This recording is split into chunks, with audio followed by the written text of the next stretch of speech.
Welcome guys, this is Kailash Sharma and you are watching online platform of Kalp Career Institute। आपने कल जमादार का exam देखा होगा और हमारी क्लासेस भी देखी होगी। अगर नहीं देखी है तो आप पछताएंगे। पछताएंगे इसलिए कि जो हमने एज इट इज बताया वो का वो आया है। और रीट में भी मैं दावे के साथ कह सकता हूँ कि जो मैं आपको बता रहा हूँ, जहां से बता रहा हूँ, जिस तरह से पढ़ने को बता रहा हूँ, अगर एग्जाम उसी तरह का नाम मिले तो मेरे को बता देना। आपने देखा कि किस तरह से अभिकथन के क्वेश्चन आ रहे हैं। मैंने कहा था आरएसएस भी नया पैटर्न अपना रहा है और आपके सामने है। जमादार एग्जाम ने देख लिया और सेम एग्जाम आपको रीट में मिलेगा, लेकिन वहां तो मैथ साइंस स्पेसिफिक है तो उसका एग्जाम भी थोड़ा अपर लेवल का होगा। आपकी तैयारी अच्छी है, मैं ये नहीं कह रहा, आप लोगों का मोरल डाउन नहीं कर रहा, बट आपको स्टडी कहाँ से करनी है मैं आपको फिर से बता रहा हूँ। आप जिन चीजों को नहीं पढ़ रहे हैं उनको देख लीजिएगा। जहां से क्वेश्चन आ रहे हैं हम उसको स्किप कर देते हैं, बाकी बाकी सारे टॉपिक को पढ़ते रहते हैं, उसका कोई फायदा नहीं है। ध्यान रख लेना इस बात को। एनसीईआरटी इंपॉर्टेंट रोल प्ले करेगी मैथ में, एज इट इज एनसीईआरटी से क्वेश्चन आ रहे हैं। आप लोगों को पता नहीं है कहानी समझ में क्यों नहीं आ रही है। सिक्स सेवेंथ क्लास और एट्थ क्लास, इनकी सिक्स क्लास की एनसीईआरटी का सिलेबस बदला तो उसमें से जमादार के अंदर क्वेश्चन आ लिए।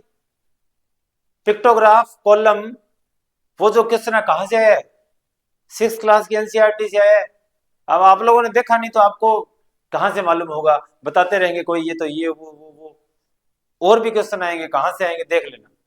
ये सीरीज भी मैं इसीलिए लेके आया हूं आप लोगों के सामने मैथ में कि आप क्वेश्चंस देख लो, इस टाइप के क्वेश्चन मिलो तो झट से कर दो। अगर इस तरह के क्वेश्चन नहीं देखे होंगे तो वहां बन नहीं पाएंगे आसानी से। दूसरी बात, मैथ में आप क्रॉस चेक कर सकते हैं, कॉन्फिडेंस बिल्ड होगा। सिली मिस्टेक्स मैथ में जीरो होनी चाहिए आपकी। Zero, zero means zero, not even a single question. इस बात को ध्यान रख लेना बढ़िया।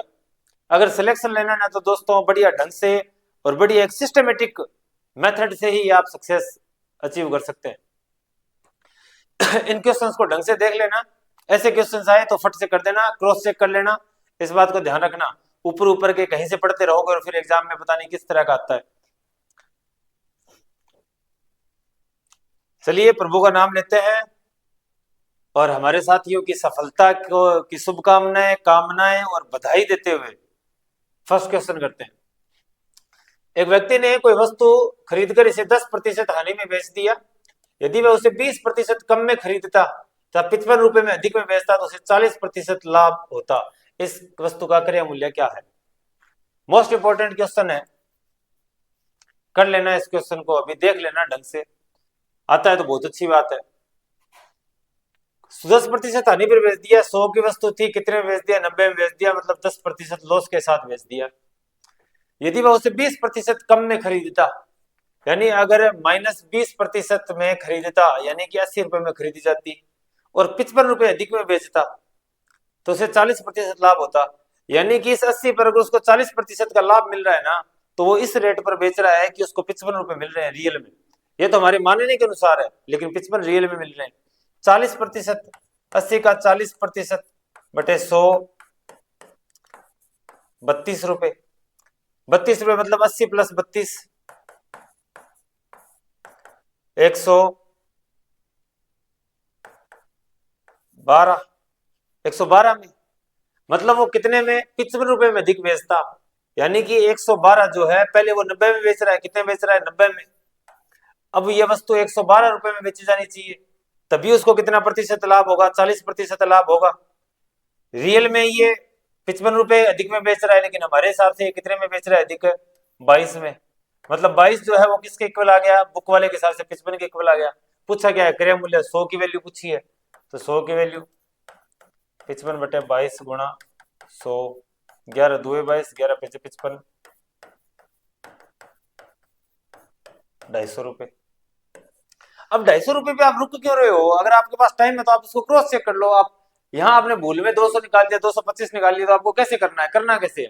देखो दोस्तों, एक बात मैं क्लियर बता दूं आपको, जिस तरह से हमें करना है एग्जाम, वो अगर हमारे माइंड सेट क्लियर है तो कोई इश्यू नहीं आएगा। किस तरह से?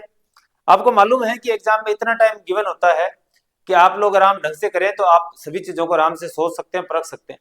अब आपको एक मैथ का क्वेश्चन नहीं है, आप उसमें लगे पड़े हैं, लगे पड़े हैं, लगे पड़े हैं, टाइम निकलता जा रहा है, गूंगों की तरह, बहरों की तरह आधी घंटा निकाल दिया, 15 मिनट निकाल दी, 20 मिनट निकाल दिए क्वेश्चन के अंदर, तो बाद में तो टाइम कम पड़ी सी लड़ी। बाद में कुछ नहीं। इसलिए इसको ध्यान रखना कि हमें अगर प्रॉपर टाइम के साथ करें, क्वेश्चन एक बार में नहीं हो रहा है तो दूसरी बार ट्राई करें, नहीं हो रहा है तो आगे बढ़े, दूसरे माइंडसेट के साथ उस क्वेश्चन को करेंगे। अब 250 रुपए यहां निकल लिए, तो ये कह रहा है कि 10% हानि पर बेच दिया इसको, 10% हानि पर बेच दिया, इसका मतलब 225 रुपए बेच दिया इसने। 20% कम में खरीदता मतलब 200 में खरीदता, 20% कम 200 होते हैं, और 40% लाभ, इसका 40% लाभ, 40 दुए 80, मतलब कितने, 280 में बेचता है ये। तो 280 में बेच रहा है तो कितने रुपए का लाभ हो रहा है देख लो। क्या 55 रुपए का लाभ नहीं हो रहा क्या? सही नहीं आ रहा क्या? क्वेश्चन सही हुआ, कॉन्फिडेंस बिल्ड हुआ, एग्जाम के अंदर माइंडसेट बदलेगा, क्वेश्चन अपने आप आने लग जाएंगे। लेकिन इस ये बात नहीं देखेंगे आप, किसी वस्तु को 15% वर्दी पर बेची गई, यदि उसे 12% हानि पर बेची जाती तो उसके विक्रय मूल्य में 54 रुपए की कमी आ जाती। कोई वस्तु है उसको 15% वर्दी पर बेची गई है, यानी 100 से कितने में बेची गई है, वो 115 में बेची गई है। यदि उसे 12% हानि पर बेची जाती, 12% हानि मतलब 88 में बेची जाती, तो उसके विक्रय मूल्य में 54 रुपए की कमी आ जाती है। यानी कि यहां से ये 15% वृद्धि से अगर हम हानि पे आते हैं तो कितने रुपए का अंतर आ जाता है, 54 रुपए का। क्या 54 रुपए का अंतर है क्या? 115 में से 88 गए, कितने बच गए, 12 और 15 27, हमारे हिसाब से तो 27 आ रहा है, बुक वाले के हिसाब से 54 आ रहा है। इसका मतलब 27 जो वो किसके बराबर है, 54 के बराबर है। पूछा क्या है, वस्तु का क्रय मूल्य 100 पूछा है, तो 100 किसके बराबर हो जाएगा, 54/27 गुणा 100, 27 दुए 54 और 200। और क्वेश्चन को क्रॉस चेक करो ना, करते क्यों नहीं, 200 है। हमें तो यहां तो मैं आपको एक आधा क्वेश्चन बता रहा हूं, आपको अगर कहीं डाउट लगे उस क्वेश्चन को आप क्रॉस चेक कीजिए, वहां तो थोड़े से क्वेश्चन होंगे। 200 क्वेश्चन, 200 है, और 200 15% वृद्धि के साथ मतलब 230 के साथ, और 12% हानि के साथ बेची जाती, इसका मतलब 24, 276, 54 रुपए का आ रहा है ना डिफरेंस। एक आदमी ने 1000 रुपए में 2 रेडियो सेट खरीदे, 1000 रुपए में, दोनों का कुल रेट है 1000 रुपए, और एक को उसने 20% की हानि से, दूसरे को उसने 20% के लाभ पे बेचा। दोनों का विक्रय मूल्य समान हो तो 20% हानि से बेची गई वस्तु। कई तरीके हो सकते हैं इस तरह के क्वेश्चंस को करने के, आप अलग अलग तरीके से कीजिए और मिला के देखिए सही आ रहा है क्या, क्रॉस चेक। मैं ऐसे एक आसान सा तरीका देखता हूं, मान लिया कि एक को खरीदा एक्स में, दूसरे कितने में हो जाएगा, 1000 माइनस एक्स में, 100 मान के भी किया जा सकता है, लेकिन वो थोड़ा सा लेंथी रहता है उसमें। अगर आपको मैथ, बेसिक मैथ में अगर आपकी बढ़िया पकड़ा तो वो तरीका आपके लिए बढ़िया है, वरना ये ठीक है। एक्स 1000 माइनस एक्स हो गया, एक को उसने 20% लाभ पे और दूसरे को 20% हानि पे बेच दिया। 20% लाभ पे बेचा है, इसका मतलब इसको मान लिया 20% लाभ पे बेचा है तो 120/100 हो गया, और इसको बेचा है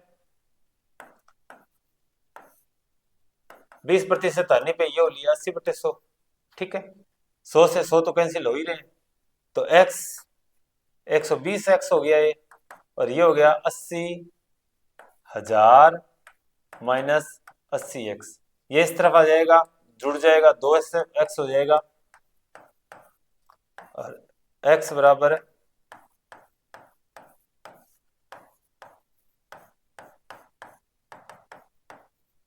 यानी जो लाभ वाली वस्तु है वो कितने में खरीदी है, 400, और जो हानि वाली है वो कितने में है, 600 में। ठीक है, 600 रुपए। आप ये करके देखिए, आप दूसरे मेथड से भी करके देख सकते हैं, आप मान सकते हैं कि दोनों का विक्रय मूल्य कितना है, 100 है। आप इस मेथड से भी कर सकते हैं।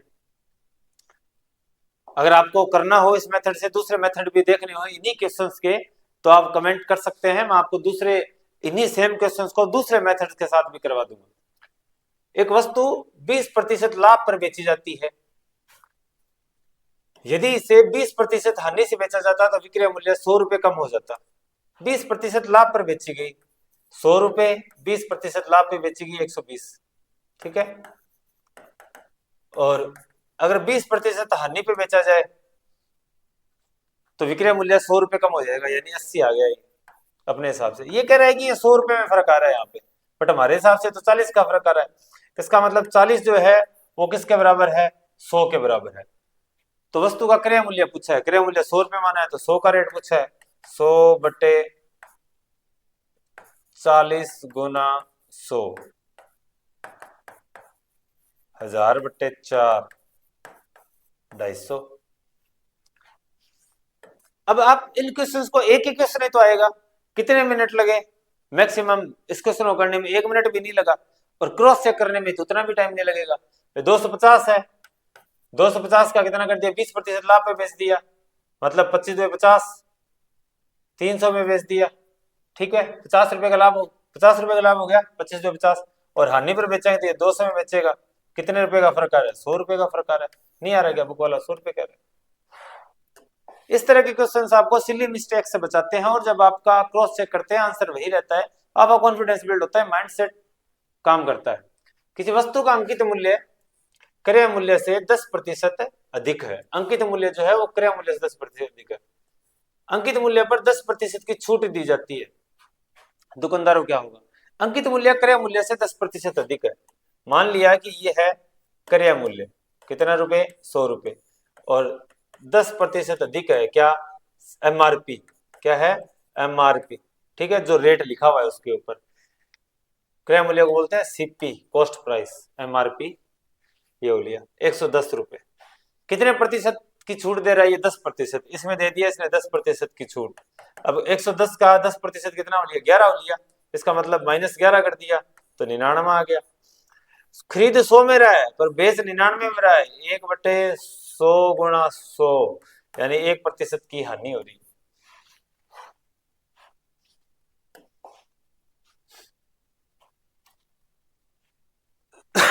किसी दुकानदार एक दुकानदार किसी वस्तु पर लागत मूल्य में 50% मूल्य ऊपर रखता है, लागत मूल्य जितना उसका सीपी है। यदि वह अपने ग्राहकों को 30% की छूट दे तो कितने प्रतिशत का लाभ होगा। सीपी कॉस्ट प्राइस 100 रुपए है, क्रय मूल्य 50% मूल्य ऊपर रखता है, ऊपर रख दिया यानी 150 रुपए। अब इसने 30% की छूट दे दी, इसमें -30% की छूट दे दी तो 15×45 यानी 45 रुपए की छूट दे दी, यानी 105 में बेची जाएगी। 5 रुपए ऊपर बेची जा रही है तो 100 के ऊपर कितने का लाभ हो गया, 5% का लाभ हो गया।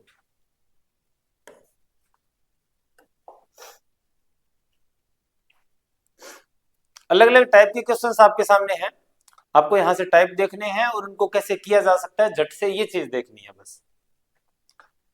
जब एक मोटरसाइकिल का क्रय मूल्य बढ़कर 15% बढ़ गया है और उसकी बिक्री 15% गिर गई है तो धनराशि की प्राप्ति पर क्या प्रभाव पड़ेगा। आपने सुना होगा कि कोई वस्तु खरीदी गई, कोई वस्तु है, एक को 15% हानि पे, दूसरे को 15% लाभ पे, इस तरह का अगर कुछ कहा जाता है तो हम देखते हैं कि उसका फॉर्मूला है R²/100। इस मामले में हानि होती है, यानी कि इस तरह के फॉर्मूले के अंदर आप R²/100 करते हैं, R² 15×15/100, 15×225/100, 2.25, और ये क्या रहती है, हानि रहती है, ठीक है, होगी कमी। लेकिन आपको अगर ये फॉर्मूला ट्रिक वगैरह मैंने आपको पहले बताया, याद रखने की कोई जरूरत नहीं है। आप ये देखो कि मान लिया कि मोटरसाइकिल का रेट कितना है, 100 रुपए है, कितने रुपए है, 100 रुपए एक मोटरसाइकिल रेट, और कुल मोटरसाइकिल भी कितनी बेची जा रही है, 100, कितनी बेची जा रही है, 100। क्या आप दोनों को सेम मान सकते हैं क्या, आपकी मर्जी, आप अलग अलग भी मान सकते हैं, हम कैलकुलेशन इजी हो इसलिए 100 मान रहे हैं। अब क्या हुआ कि अगर 100 है तो कितने रुपए आ रहे हैं उनके पास, कितने रुपए का माल बिक लिया, 10,000 रुपए, कितने रुपए, 10,000 रुपए, हाँ, 1 जीरो एक्स्ट्रा लगा दिया,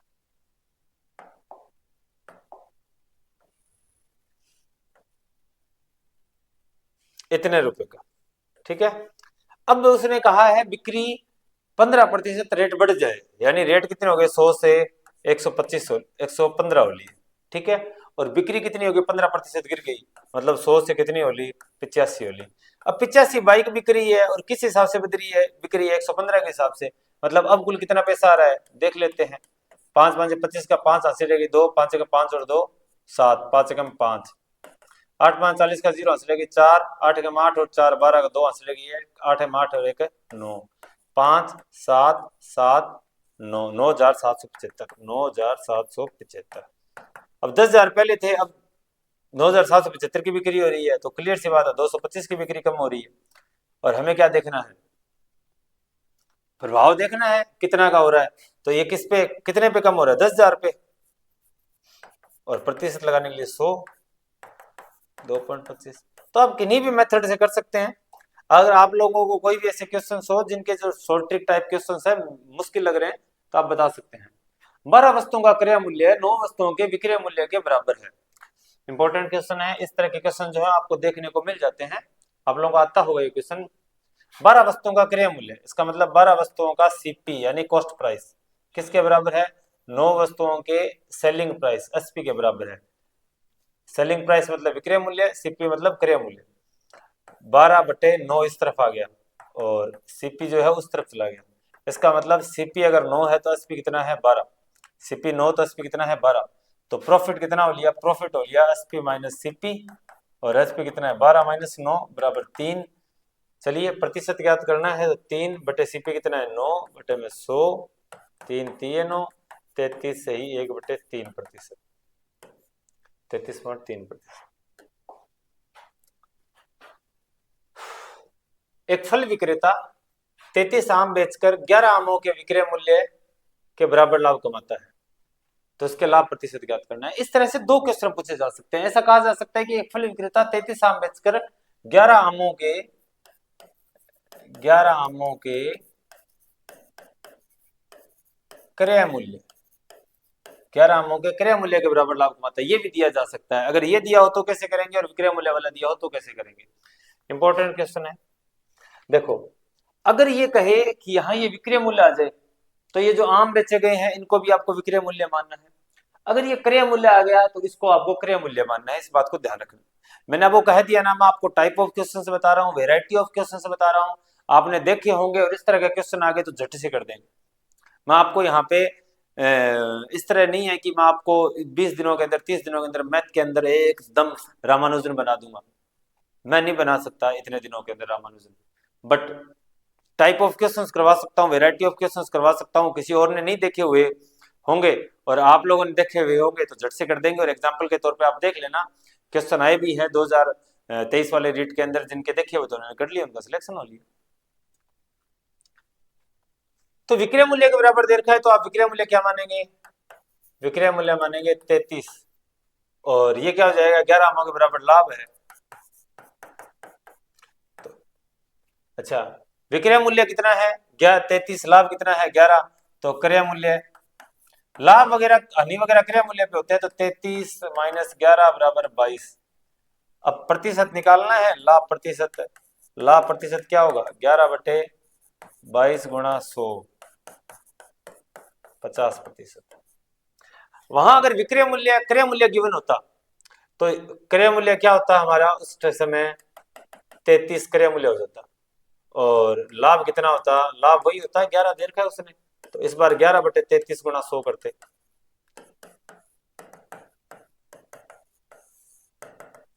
ठीक है, समझ गए होंगे आप शायद मैं क्या कहना चाहता हूं आपको। एक केला विक्रेता 35 केले बेचने पर 7 केलों के विक्रय मूल्य के बराबर लाभ कमाता है, लाभ प्रतिशत। अब ये विक्रय मूल्य हो लिया, ये विक्रय मूल्य है। सेम क्वेश्चन पीछे वाला दिया है ताकि आप खुद कर पाए। आप पॉज करके इस क्वेश्चन को कीजिएगा ताकि आप लोगों की प्रैक्टिस होगी, तो ये सबसे अच्छा है। बिना प्रैक्टिस के तो कोई फायदा नहीं है कहीं जाओ जाए।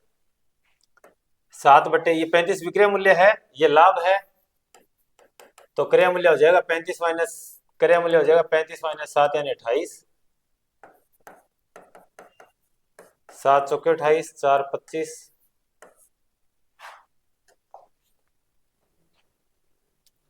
एक दुकानदार अपने सामान को क्रय मूल्य पर ही बेचता है, परंतु वह 1 kg के स्थान पर 900 ग्राम तोलता है। कितना ग्राम तोलता है, 900 ग्राम तोलता है।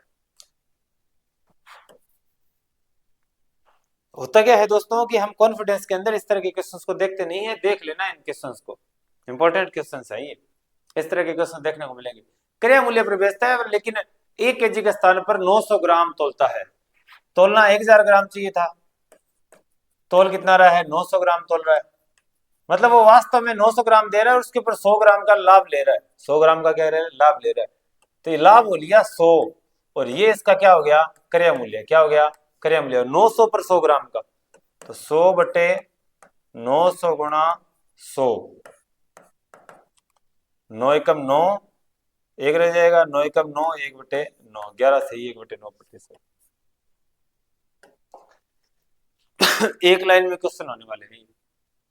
रामलाल अपने सामान पर क्रय मूल्य से 30% अधिक अंकित करता है। 100 उसका क्रय मूल्य था और अंकित कर दिया कितना, 130 MRP, तथा मूल्य पर 10% की छूट देता है। ये हमने अभी किया था, इसमें 10% की छूट बट्टा 10% की छूट दी, इसका मतलब 130 का 10% 13 की छूट दे दी, मतलब कितने बेच रहा है, 17 में, लाभ हो जाएगा 17। फिर प्रतिशत, हमने 100 माना है तो सीधा प्रतिशत में ही आएगा ये। दो वस्तुओं का विक्रय मूल्य समान है, विक्रय मूल्य समान है, एक वस्तु को बेचने पर 20% का लाभ और दूसरे को बेचने पर 20% की हानि होती है। ये भी मैंने आपको बताया था, विक्रय मूल्य समान हो और अगर इस तरह दे रखा हो जैसे हमने अभी वो किए थे सवाल, ये बाइक वाले 100 मान के वर्दी दर 15% बढ़ गई, रेट 15% घट गया, इसकी वजह से ऐसा सा सवाल था। तो इस तरह के सवाल में आप 20 गुणा 20/100 मैंने आपको बताया था, ये तरीका किया जा सकता है, 400/100। और हमेशा इस तरह के सवाल में क्या होती है, हानि। क्या होती है, हानि।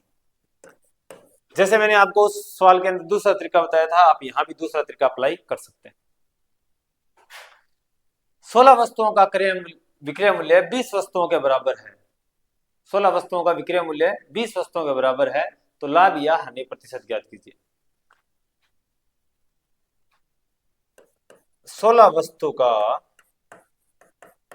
विक्रय मूल्य किसके बराबर है, 20 वस्तुओं के, ये शायद यहां कुछ के क्रय मूल्य के बराबर है, क्रय मूल्य के बराबर है या विक्रय मूल्य के बराबर, कुछ एक दिया है, यहां हम क्रय मूल्य देखते हैं, वस्तुओं के क्रय मूल्य के बराबर है। इसका मतलब 16 का SP 20 के CP के बराबर है।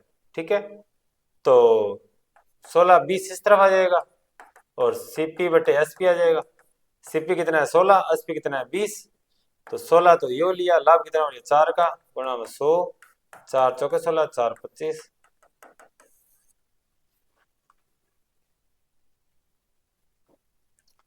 SP क्या है, 20 है। ठीक है, SP 20 है, CP तो लाभ होगा इसमें, लेकिन लाभ का तो ऑप्शन ही गिवन नहीं है, इसका मतलब वहां क्रय मूल्य नहीं है, वो 20 वस्तुओं के क्रय मूल्य के, 16 वस्तुओं का क्रय मूल्य 20 वस्तुओं के विक्रय मूल्य के बराबर होगा, ऐसा होना चाहिए। फिर इस बात यहाँ क्रय मूल्य 16 गुना CP बराबर 20 गुणा SP, 20 के विक्रय मूल्य के बराबर। ठीक है, तो 16/20 बराबर SP/CP, 4 का 20 गुणा 100, 4 5 20, 20 5 20% की हानि। ये प्रिंटिंग में है, ये प्रिंटिंग मिस्टेक है दोस्तों। ठीक है, देख लेना इसको, आपको दिया होगा कि किसके बराबर है, सीधा नहीं के बराबर है वो, या फिर तो विक्रय मूल्य दिया होगा या वहां क्रय मूल्य दिया होगा, कुछ ना कुछ। कुछ आम 1 रुपए की दर से खरीदकर 1 रुपए, कुछ आम नहीं है यहाँ, ये मिस प्रिंटिंग है। ठीक है, 8 आम है ये, कितने आम है इस सवाल के अंदर, 8 आम है। 8 आम 1 रुपए की दर से खरीदकर 1 रुपए के 10 की दर से बेचे गए तो कितने प्रतिशत की हानि होगी। 1 रुपए के कितने बेचे गए, खरीदे कितने गए, 1 रुपए के 8, बेचे कितने गए, 1 रुपए के 10। ठीक है, तो एक तरीका तो ये है, फर्स्ट मेथड बता रहा हूं आपको, एक तरीका तो ये है कि 1 के 8, इस तरफ तो आगे पैसे मतलब रुपए और इस तरफ आगे क्वांटिटी, तो एक इस तरफ 8, इसको इससे गुणा किया, इसको इससे गुणा किया, 1 को 10 से गुणा किया 10 और 1 को 8 से किया 8, मतलब 10 में कितने बेचे जा रहे हैं, 8। 2 का क्या हो रहा है, नुकसान हो रहा है, 2/10 गुणा 100, 2 5 10, 5 20, 20%। या फिर आप ऐसे भी कर सकते हैं, आपको अगर ये तरीका नहीं मालूम है, मैंने आपको कहा कि हम यहाँ आपको किस तरह से क्वेश्चंस को अप्रोच करना है, ट्रिक भूल जाए, वो यहाँ हम काम करेंगे। तो 8 आम 1 रुपए की दर से खरीदे जा रहे हैं, मतलब 8 आम के कितने रेट हो लिए, 1 रुपए हो लिया। अगर 8 का 1 हो लिया तो 1 आम का कितना होगा, 1 आम का हो जाएगा 1/8। ठीक है, मतलब 1/8 में वो खरीदा जा रहा है, क्रय मूल्य है, क्रय मूल्य।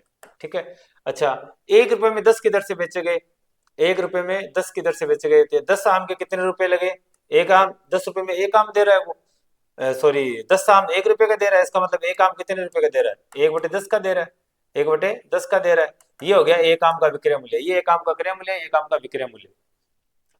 क्या कर रहा है, ये हानि हो रही है, इसका मतलब हम क्या करते हैं, क्रय मूल्य में से विक्रय मूल्य को घटाते हैं, 1/8 माइनस 1/10 कितना आ जाएगा, 80 आ जाएगा। 8 दया 10 माइनस 10 8, 8 2/80 कितने रुपए का नुकसान हो रहा है, 2/80 का हो रहा है, 2/80 रुपए का नुकसान हो रहा है, किस पे हो रहा है, क्रय मूल्य पे हो रहा है, बट्टे में 1/8 यानी कि 8/1 हो जाएगा। 2/80 बट्टे में आप 1/8 करेंगे तो ऊपर आगे से हो जाएगा, और परसेंटेज लगाने तो 100 कर दें, 8 दहाई 80, 2 5 10, 5 20 आएगा 20%। ऐसे भी कर सकते हैं आप, क्या कि 8 बेचे जा रहे हैं, 10 बेचे जा रहे हैं, और 8 और 10 की कहानी है, तो आप मान लें कुल 80 आम है, कितने आम है, 80 आम है। 80 आम आप मान के भी कर सकते हैं कि 8 आम है तो कितने पैसे लग रहे हैं 80 आम के, 8 आम के 1 रुपए लग रहे हैं, तो 80 को हो जाएंगे कितने, 8 दहे 80 यानी 10 रुपए हो जाएंगे। ठीक है, और बेच कितने लग रहा है, 10 रुपए का बेच रहा है, 10 आम 1 रुपए का बेच रहा है, तो 80 आम कितने रुपए में बेचेगा, 8 रुपए का बेचेगा, कितने रुपए बेचेगा, 8 रुपए बेचेगा। ये उसका क्रय मूल्य, ये उसका विक्रय मूल्य, कहानी वही आएगी, आप किसी भी तरीके से कर लेना, कहानी वही आएगी। कबीर रुपए 10 में 11 की दर से पेंसिल खरीदता है, सेम वही सवाल है, और वह 11 में 10 की दर से बेच देता है। आप इसको ऐसे भी कर सकते हैं, 10 में 11 खरीद रहा है और 11 में 10 बेच रहा है, ये हो गया 100 क्रय मूल्य। इन दोनों को गुणा करना है, पहले इनको मत कर देना, ये क्रय मूल्य, यही दिक्कत रहती है ट्रिक के अंदर, और ये हो गया इसका 121, ये हो गया विक्रय मूल्य। ठीक है, 21/100 गुणा 100, 21% का लाभ आ लिया, 21% का लाभ। और तरीके वही तरीके हैं, 11 और 10 की कहानी, आप 110 मान लीजिए, दोनों का मल्टीप्लाई आप एलसीएम मानिए, 110 नींबू है उसके पास, या फिर पेंसिल है, सॉरी, आप इसके हिसाब से कर सकते हैं। आप एक का रेट निकाल के कर सकते हैं, मैं आपको दोनों तरीके पिछले सवाल के अंदर बता चुका हूं, आप कर सकते हैं वहां से। अब चाहे तो मैं 110 वाला ये तरीका और बता दूं, इसके अंदर भी बता देता हूं कैसे करना है। 110 पेंसिल है तो उसका क्रय मूल्य 10 में 11 की दर से, 10 में 11 की दर से, मतलब उसका कितना खर्चा लग रहा है, 11 की पेंसिल, 11 पेंसिल 10 रुपए में 11 पेंसिल खरीद रहा है वो, तो उसका खर्चा लग रहा है 100 रुपए, कितने रुपए, 100 रुपए लग रहा है। अगर 100 रुपए वो लगाएगा तो उसको कितनी पेंसिल मिल जाएगी, 110 पेंसिल मिल जाएगी। ठीक है, बाद में आई बात विक्रय मूल्य की, वो बेच कितने में रहा है, 11 में 10 की बेच रहा है, 11 में 10 की बेच रहा है, तो इसका मतलब है अगर 11 रुपए में 10 की बेच रहा है तो 11 में मतलब 10 के ले रहा है वो 11 रुपए, तो 110 पेंसिल के कितने लेगा, 11/10 गुणा 110, 121 रुपए लेगा वो, कितने रुपए लेगा, 121 रुपए। तो ये हो गया क्या, क्रय मूल्य, ये हो गया विक्रय मूल्य, 21/100 गुणा 100। आप इस तरह भी कर सकते हैं। अब टाइप ऑफ मेथड जब देखेंगे ना, तो वहां से आपकी चीजें काफी ठीक रहेगी। 12 पेन का क्रय मूल्य 16 पेन के विक्रय मूल्य के बराबर है, 12 पेन का क्रय मूल्य सीपी जो है वो 16 पेन के एसपी के बराबर है, यानी विक्रय मूल्य की 12/16 बराबर एसपी बटे सीपी। सीपी 16 ये हनी है 4 रुपए की, एसपी जो 12 है सेलिंग प्राइस विक्रय मूल्य, सीपी जो 16 है, 4/16 गुणा 100, 4 चौके 4 25, 25% की हानि हो रही है, ये रहा। चलिए देखते हैं नेक्स्ट क्वेश्चन। एक कुर्सी को 1080 में बेचने पर दुकानदार को 10% की हानि है, कितने में बेचेगी, 10% का लाभ हो। 2025 आसान आया है, आप 1080 मान के भी कर सकते हैं, आप सीधा ऐसे भी कर सकते हैं कि 100 रुपए में बेच रहा है, विक्रय मूल्य है उसका ये, हाँ ध्यान रखना ये बात, ये विक्रय मूल्य है भाई, 100 रुपए में बेच रहा है, अगर क्रय मूल्य होता तो हमें कोई दिक्कत नहीं आती। विक्रय मूल्य है ये, 100 रुपए उसका विक्रय मूल्य है। अगर 100 रुपए में बेचे तो वह 10% की हानि होती है। कितने प्रतिशत की हानि होती है? 10% की हानि। आप इसको 1080 मानकर करेंगे तो ज्यादा बढ़िया रहेगा, क्योंकि इसके हिसाब से करेंगे तो 100 वगैरह मानने पड़ेंगे, फिर 100 मानने पड़ेंगे। ज्यादा अगर मानेंगे तो ज्यादा गलतियां होती है। हम इजी मेथड देखते हैं। ये कितना है? ये 10% हानि के साथ है। किसके साथ है? 10% हानि के साथ है। और उस कृषि को कितने बच्चे की 10% का लाभ हो, हमें इसका क्रय मूल्य ज्ञात करेंगे और उस पर 10% लाभ देखेंगे, तो 10% लाभ के लिए कितना रहना चाहिए। अगर उसका क्रय मूल्य 100 है तो ये इसका मतलब 90 है। विक्रय मूल्य हानि वाले के टाइम 90 रुपए, इसका मतलब 90 1080 के बराबर है। 90 1080 के बराबर है। तो 100 किसके बराबर आ लिया? 1080 बटे 90 गुणा 100। 10 से 10 कैंसिल, और 9 एकम 9 9 2 18 0 0 1200 रुपये। 1200 रुपये उसका क्रय मूल्य आ गया। हमें चाहिए 10% का लाभ, तो 1200 गुणा 110 बटे 100। कितने में बेचना है? सीधा आगे वाले रेट याद करना, क्यों नहीं ऐसे ही कर लेते हैं। 0 12 कम 12 2 हंसलेगी 1, 12 कम 12 और 1 13, 1320 रुपये में बेच देगी। ये एक विक्रय मूल्य है। हम फटाफट में इसको क्रय मूल्य मान लेते हैं और गलती कर देते हैं। रोज 4 घोड़े और 9 गाय को कुल 26,800 रुपये में बेचता है। 4 घोड़े हैं, 4 घोड़े और 9 गाय, H for horse, C for cow, कितने रुपए का बेच रहा है? 26,800 रुपये का बेच रहा है। ठीक है। घोड़ों को 10% लाभ तथा गायों को 20% लाभ पर बेचे तो उसे कुल 3760 रुपये मिलेंगे। यानी कि 4 घोड़ों को वो कितने प्रतिशत लाभ पर बेचे? 10% पर। तो हम ये देख लेते हैं, 4 घोड़ों का 10% लाभ। ठीक है, इसका मतलब 4h/10। और गायों को कितने पे बेचे? गायों को 20% लाभ पे बेचे। 9C, इनको अगर 20% लाभ पर बेचा जाए, ठीक है, तो कितना होगा? 3760 रुपये। 3760 रुपये। ठीक है, दो समीकरण बन गई बस। 4h/10 प्लस 9C/10 बराबर 3760। 4h प्लस 9C बराबर 37,600 आ जाएगा। एलसीएम लेंगे और मल्टीप्लाई करेंगे। Equation 1 equation 2, equation 2 minus equation 1 कर देते हैं। 4h plus 9C equal to 37,600। Minus करना है, माइनस करेंगे सभी निशान बदल जाएंगे, माइनस माइनस माइनस कैंसिल हो जाएगा। 9 2 18 है, सॉरी दोस्तों, यहाँ पे ये 4h है, कैंसिल हो रहा है ना, वो पूरा 18 है, ये 18। ठीक है, हम देख लेते हैं एक बार। 4 घोड़ों को, 4h को और 9 गायों को बेचा गया है 26,800 रुपए में। घोड़ों को 10% लाभ पर, यानी 4h गुणा 10/100। ठीक है, और गायों को 20% पर, 9C गुणा 20/100। तो 4h ये कैंसिल हो गया और 4h/10 ले लिया, 0 0 9 2 18 नहीं किया था हमने, 9 2 18 80/10 और 4h प्लस 18 80 37,600, 37,600। ठीक है, ये माइनस का 9C। अब 37,600 में से 26,800 माइनस करते हैं। 0 में से 0, 0 में से 0, 16 में से 8 गए, 2 और 6 8, यहाँ रह गया 6, 6 में से 6 गया 0, और 3 2 में से 3 में से 2 गया 1, यानी 10,800। यह भी माइनस का ना, माइनस माइनस कैंसिल हो जाएगी। C बराबर, इस पर 9 का भाग जाएगा, 9 एकम 9 9 2 18 0, यानी गाय बेची जा रही है वो 1200 में बेची जा रही है। गाय कितने में बेची जा रही है? 1200 में बेची जा रही है। गाय 1200 में बेची जा रही है, 12 में 108, यानी 10,800 रुपए में क्या बेची जा रही है? गाय बेची जा रही है। 26,000 में से 10,800 गए, कितने बच गए? पूरे 16,000 बच गए। और 16,000 में 4 घोड़े बेचे जा रहे हैं, तो इसका मतलब कितने? 4,000 रुपए एक घोड़ा बेचा जा रहा है। इसीलिए कहता हूं दोस्तों, अगर हम क्वेश्चन को सिस्टमेटिक ढंग से करेंगे, एक मेथड से करेंगे, तो गलतियां होने की संभावना 0 आ जाती है। वस्तुओं का एक जोड़ा 37.40 रुपए का 50% बट्टे पर खरीदा गया। प्रत्येक वस्तु का अंकित मूल्य। पहली बात तो ये जोड़ा खरीदा गया, ध्यान रखना। 2 वस्तुएं खरीदी गई है, 50% बट्टे पर खरीदी गई है, मतलब 100 रुपए अगर थे तो वो कितने में खरीदी गई है? 85 पर खरीदी गई है, 85% बट्टे पर। इसका मतलब 85 जो है वो किसके बराबर है, 37.40 के बराबर। हमें 100 देखना है, तो 37 पॉइंट, सॉरी 85 अगर किसके बराबर है, 37.40 के बराबर है, तो 100 किसके बराबर होगा, 37.40 बटे 85 गुणा 100। 17×5 = 85, 17×2 = 34, 17×2 = 0, 5×4 = 20, 5×4 = 20, 44 रुपए में दोनों वस्तुओं के अंकित मूल्य थे। तो एक वस्तु का अंकित मूल्य हो गया 20 रुपए। चलिए दोस्तों, क्वेश्चन कंप्लीट होते हैं।